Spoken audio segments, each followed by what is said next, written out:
Prezadas irmãs, louvado seja nosso Senhor Jesus Cristo, para sempre seja louvado em nossa Mãe Maria Santíssima. Hoje, a festa da Transfiguração do Senhor caiu num domingo. Por isso, celebramos como uma solenidade, com duas leituras.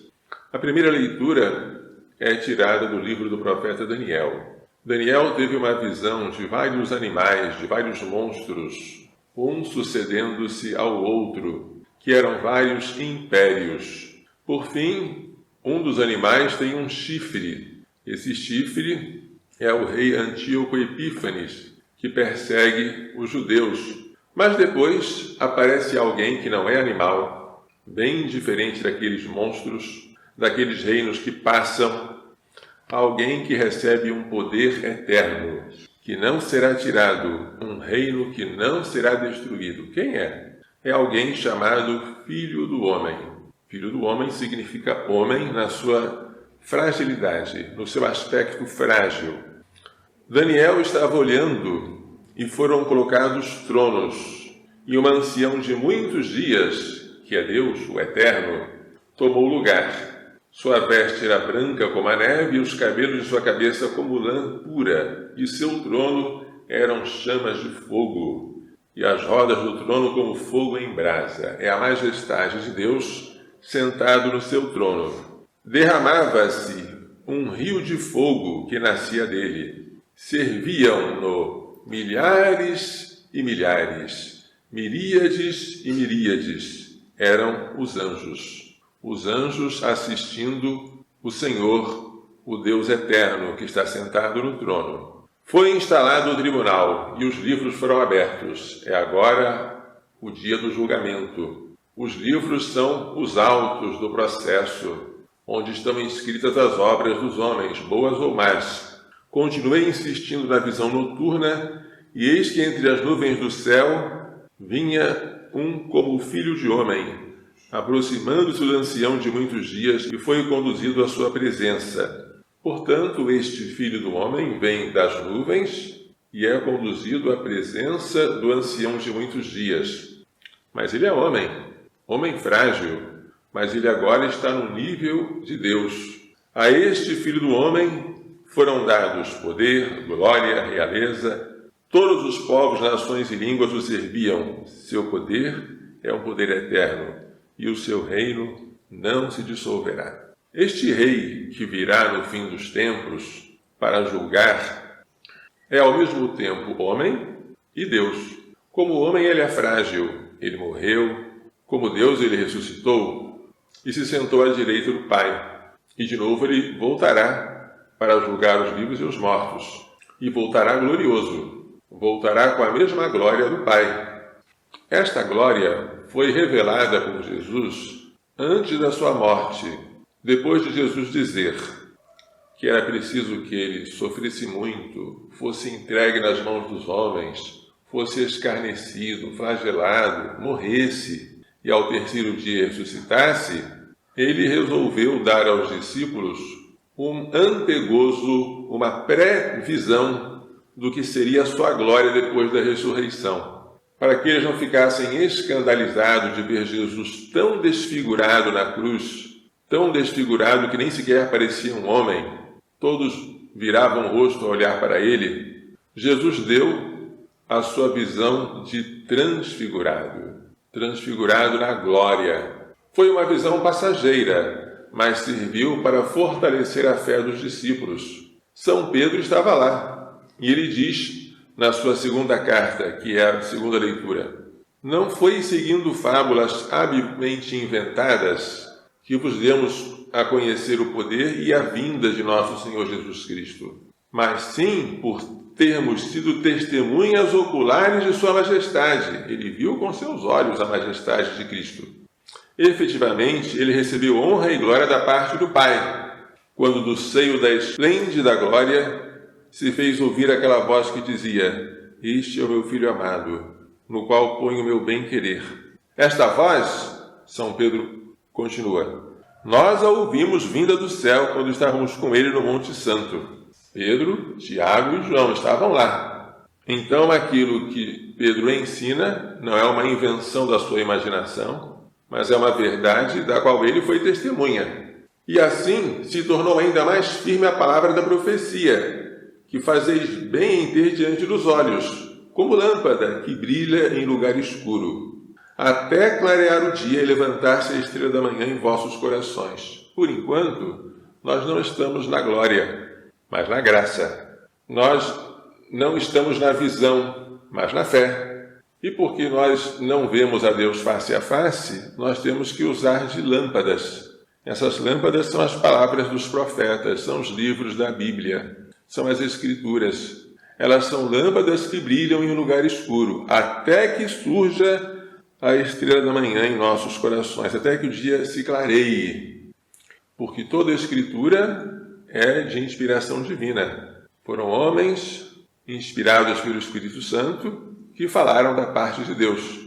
No Evangelho, São Mateus, estamos no ano A, relata a transfiguração do Senhor. Jesus tomou consigo Pedro, Tiago e João, uma semana depois de dizer que alguns daqueles que estavam ali não proveriam a morte sem ver o Filho do Homem na sua glória, levou-os a um lugar à parte, sobre uma alta montanha, que a tradição identifica como Monte Tabor, e foi transfigurado, ou seja, mudou de figura diante deles. A mudança de figura é uma glorificação. Ele se torna luminoso. Seu rosto brilha como o sol. O sol brilha a ponto de ofuscar a nossa vista.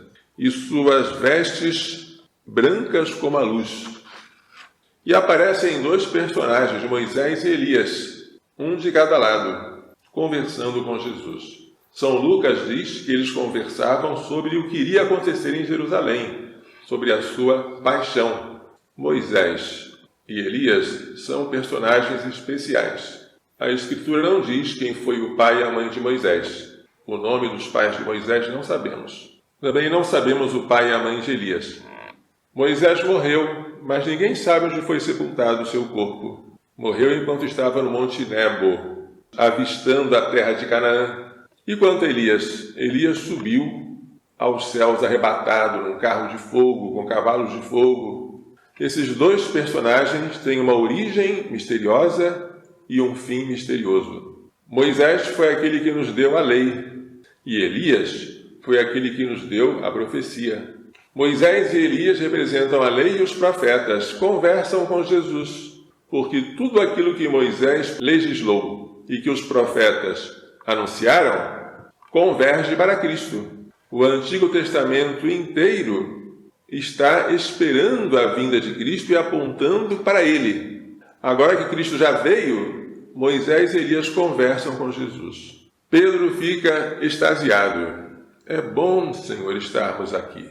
Aqui já é o céu. Já estamos contemplando a glória. Para que descermos deste monte? Permite-me fazer 3 tendas, uma para ti, outra para Moisés e outra para Elias. A nossa felicidade será contemplar a glória de Deus eternamente. E São Pedro, que teve uma pequena amostra dessa glória, já achou que não precisava fazer mais nada. Mas ele não sabia o que estava falando, porque era preciso, para entrar nessa glória, passar pelo Calvário, que era um outro monte, onde Jesus não estaria transfigurado, mas desfigurado. Seria preciso renunciar a si mesmo, tomar a sua própria cruz e seguir Jesus. Aí sim, Pedro também entraria na glória de Cristo, como de fato entrou. Pedro ainda estava falando quando uma nuvem luminosa os cobriu com a sua sombra. Esta nuvem representa o Espírito Santo. E da nuvem uma voz dizia: Este é o meu Filho amado, no qual eu pus todo o meu agrado, escutai-o. A voz é do Pai. A nuvem é o Espírito Santo. Jesus é o Filho. As 3 pessoas da Santíssima Trindade se revelam. Essa manifestação das 3 pessoas divinas chama-se teofania. Teofania é manifestação de Deus. O Pai manda que nós escutemos o Filho. Por quê? Depois que o Filho veio, ele nos deu a revelação completa do Pai.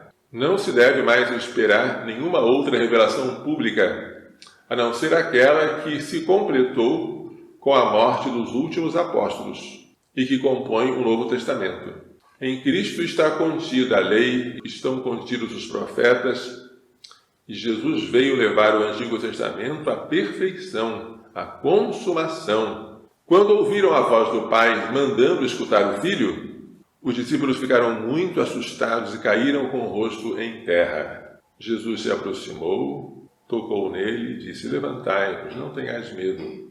E aí a visão desapareceu, não viram mais ninguém, nem Moisés, nem Elias, nem a nuvem, nem a voz do Pai, só Jesus. Agora desaparecem a lei e os profetas, fica só Cristo. E quando desciam da montanha, Jesus ordenou-lhes: não conteis a ninguém esta visão, até que o Filho do Homem tenha ressuscitado dos mortos. Por enquanto, esta visão serve para precaver-vos contra o desânimo, ou o medo, ou o escândalo da minha paixão. Guardem-na bem, até que o Filho do Homem ressuscite dos mortos, quando ele entrar de fato na sua glória, não contem a ninguém esta visão. Depois podem contar, como São Pedro contou, mas contou depois da ressurreição do Senhor.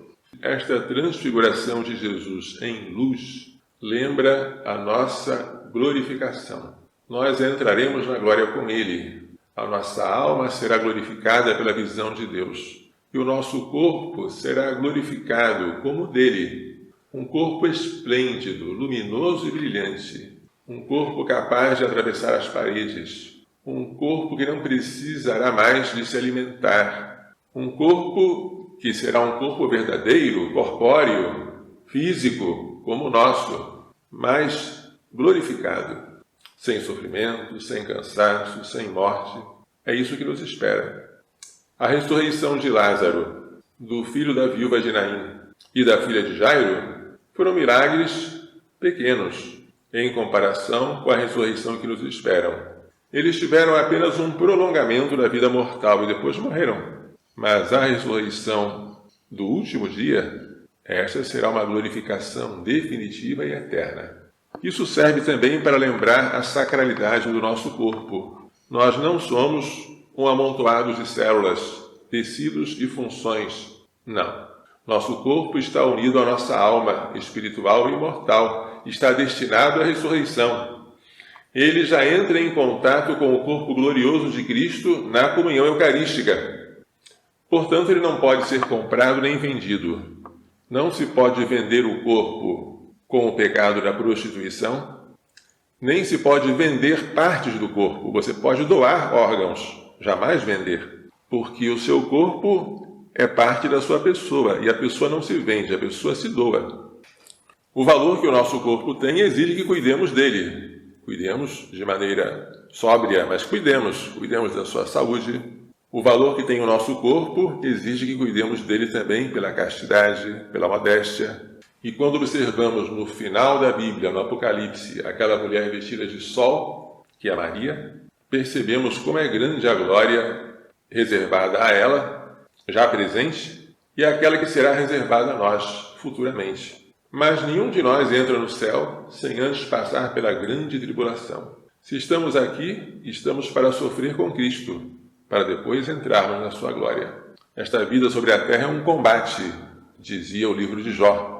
E é um combate contra nós mesmos, contra nossas paixões, contra o demônio, contra os homens deste mundo mal. Mas em tudo isso somos mais do que vencedores, graças àquele que nos amou. Se nós vigiarmos e orarmos, se não descurarmos na vigilância e na oração, se formos perseverantes até o fim, esta glória será nossa. Que Maria Santíssima, que já chegou a esta glória, e o seu castíssimo esposo São José, nos façam entender e pôr em prática as lições desta liturgia. Louvado seja nosso Senhor Jesus Cristo. Para sempre seja louvado, nossa Mãe Maria Santíssima.